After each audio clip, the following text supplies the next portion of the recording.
माननीय Netaji Om Prakash Rajbhar, doctor Arvind Rajbhar, DM को, SDM को, तमाम लोगों को उन्होंने भी लेटर लिखा। लेकिन जब हमारे मंत्री विधायक जो सरकार में बैठे हैं, जब उनका डीएम नहीं सुन रहा, एसडीएम नहीं सुन रहा, पीड़ित परिवार का एफआईआर नहीं हुआ, इनकी सुनवाई नहीं हुई, आज 1 महीना हो गया, तो मैं आने के लिए यहाँ मजबूर हुआ। लोग कहते हैं कि ब्रजेश राजभर जाकर के सरकार की बुराई करता है, सरकार में बैठे नेताओं की बुराई करता है। यहाँ सारी तरह से लीपापोती हो चुकी है। जो कहानी पीड़ित परिवार ने बताया कि न एफआईआर हुआ, न सुनवाई हुई, न तो सरकार की तरफ से मुआवजा मिला, न कोई आश्वासन मिला। अगर इस परिवार को न्याय नहीं मिला तो मैं हाथ जोड़ के निवेदन करता हूं कि डीएम आवास पे जिस तरह से सौम्या बिंद अपने भाई के लिए दूल्हा हत्याकांड में, उसी स्थान पे ये परिवार को लेकर के, इस गांव के सम्मानित माताएं बहनों को लेकर के ब्रजेश राजभर शांतिपूर्वक धरना प्रदर्शन और आंदोलन करने के लिए मजबूर होगा।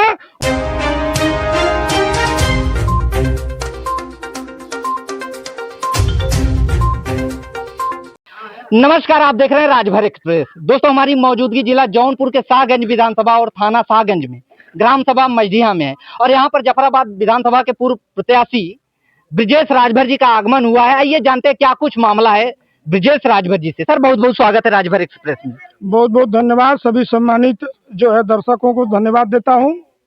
आज मैं मजदिया ग्राम सभा विधानसभा शाहगंज जौनपुर में हूँ।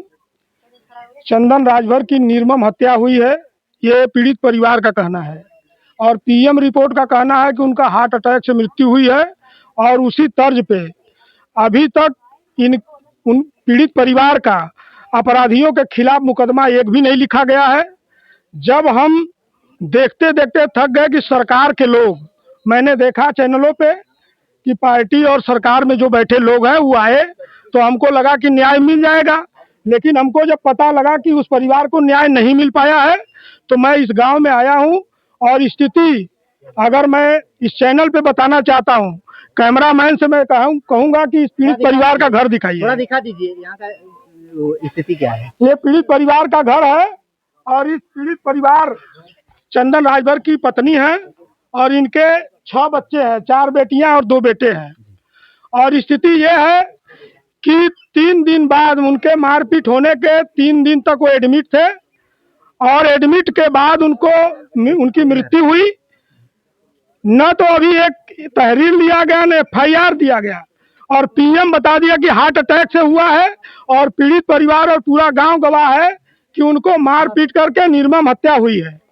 तो मैं इस चैनल के माध्यम से समाज के लोगों से अपील मैं करना चाहता हूं, हाथ जोड़ के निवेदन करना चाहता हूं कि दलगत विचारधारा से ऊपर उठ करके, संगठन की विचारधारा से ऊपर उठ करके, इंसानियत के नाते आप लोगों को एकजुट और संगठित हो करके इस पीड़ित परिवार को न्याय दिलाने के लिए आंदोलन करना पड़ेगा, धरना प्रदर्शन करना पड़ेगा।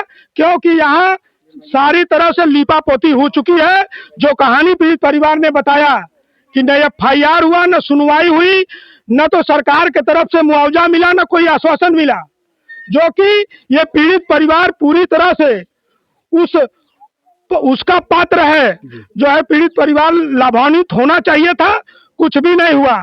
और सरकार में बैठे नेता मंत्री को इतना ज्ञापन दिया गया है। हमारे हाथ में जितने पेपर हैं, माननीय नेताजी ओम प्रकाश राजभर, डॉक्टर अरविंद राजभर, डीएम को, एसडीएम को, तमाम लोगों को उन्होंने भी लेटर लिखा।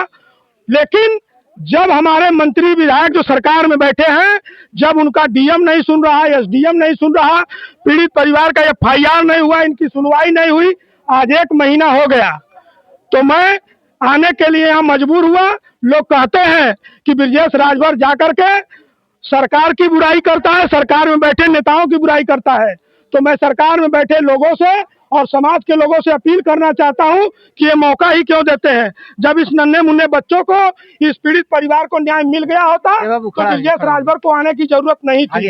अगर इस परिवार को न्याय नहीं मिला तो मैं हाथ जोड़ के निवेदन करता हूं कि डीएम आवास पे जिस तरह से सौम्या बिंद अपने भाई के लिए दूल्हा हत्याकांड में, उसी स्थान पे ये परिवार को लेकर के, इस गांव के सम्मानित माताएं बहनों को लेकर के ब्रजेश राजभर शांतिपूर्वक धरना प्रदर्शन और आंदोलन करने के लिए मजबूर होगा और इसमें सभी सम्मानित लोगों का डेट अभी हम लोग तय करके सोशल मीडिया के द्वारा सूचित कर देंगे और उसको तय करके हम बता देंगे कि किस दिन बैठना है।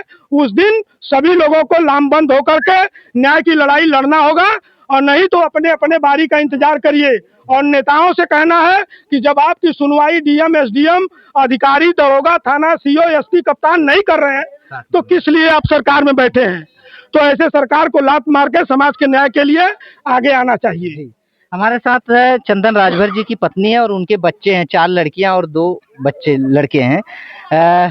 क्या कुछ हुआ अभी तक? कुछ नहीं साहब, कुछ सुनवाई नहीं हुई, नहीं सुनवाई हुई कुछ।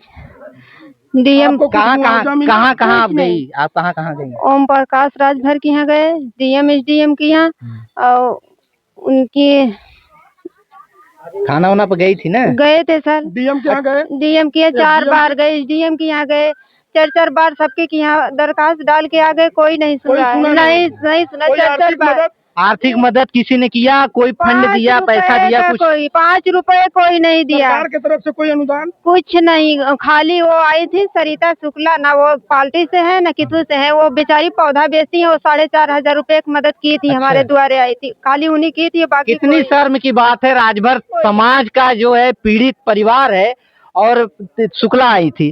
शुक्ला जी, मैं तो धन्यवाद करना चाहूंगा उनका कि कम से कम सरिता शुक्ला जी आकर इस पीड़ित परिवार को न ज्यादा हो सका, उनके पास कम से कम 4,500 की हिस्से कम से कम मदद की, तो एक पहल तो किया। समाज के नेता, मंत्री, विधायक को सोचना चाहिए कि न कुछ तो कम से कम आर्थिक स्थिति कमजोर है, इस जो है कठिन समय में इनका कुछ न कुछ सहयोग किया जाए। मान लीजिए जो सरकारी फंड से जो भी आएगा वो तो बाद वाली बात है। अभी तक सर हम ना कुछ उनका करनी मन्नी कुछ नहीं किए, कुछ नहीं, अब कुछ नहीं कर पाए हैं। अच्छा नहीं। एक चीज ये बताइए कि मिट्टी तो दफनाया गया है, मिट्टी दफनाया गया है सर, हम चाहते हैं फिर से उनका पोस्टमार्टम हो, फिर से। मैं हमारी मांग यही है, मुझे पैसा कौड़ी नहीं चाहिए, मुझे न्याय चाहिए। एक चीज मैं कहना चाहूंगा, लोगों के पास यहाँ पर जो है जो परिवार में कमाने वाले होते हैं तब तो खाने के लिए एक रोटी कम पड़ जाती है, अगर परिस्थिति ऐसी आती है। लेकिन इन मासूम बच्चों को कौन खिलाएगा रोटी? कमाने वाला साहब एक ही था, वो भी चला गया। ये औरत हैं, अब ये भाई यहाँ वहाँ हाथ पैर मार के मजदूरी करें, अब इनका भविष्य तो गया गर्त में। पढ़ लिख तो सकते नहीं, कौन लेगा इनकी जवाबदारी? अभी तो देवरिया में एक जो है एक कांड ऐसा हुआ था कि माँ, बहन और पिताजी मतलब एक्सपायर हो गए और 6 बहनें, 5 बहनों का जो है जिम्मेदारी जो है लोग ले रहे हैं। तो इस पीड़ित परिवार का भी तो कोई जिम्मेदारी ले, इसके पास कौन है देखने के लिए? हमारी अपील है, और आप लोग भी अपना राय जरूर दें इस पीड़ित परिवार के साथ, किस तरह का न्याय हो, अपनी राय जरूर दें। और इसी तरह की न्यूज आप लोग को इस चैनल पे मिलते रहेंगे। तब तक के लिए इजाजत चाहेंगे। जय हिंद, जय भारत। अगर आप चैनल पे नए हो तो चैनल को सब्सक्राइब करना ना भूले। वीडियो को ज़्यादा से ज़्यादा शेयर कीजिए।